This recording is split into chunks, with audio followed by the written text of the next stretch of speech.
Many manufacturers in ceramics, powder metallurgy, and battery production struggle to choose the right bit configuration.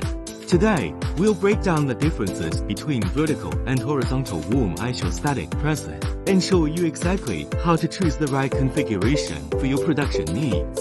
Vertical warm isostatic press. It has 4 major advantages. 1. Small footprint. 2. Low maintenance frequency. 3. Relatively low energy consumption for stable operation.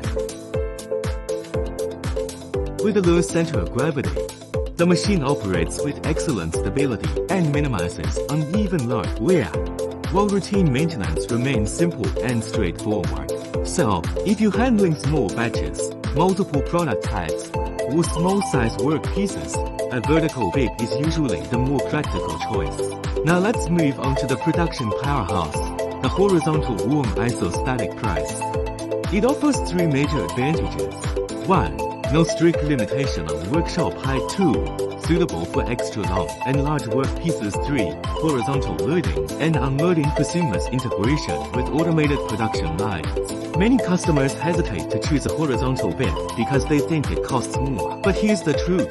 For small batch production, choosing a horizontal bit can be overkill. For high volume production, choosing a vertical bit can limit your production efficiency. Here's an easy rule to remember.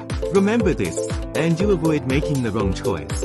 Small orders, prototyping, limited budgets, or limited workshop space, choose a vertical bit. Larger orders, mass production, automated production, or large work pieces, choose a horizontal bit. There is no single best machine. The best equipment is the one that fits your process.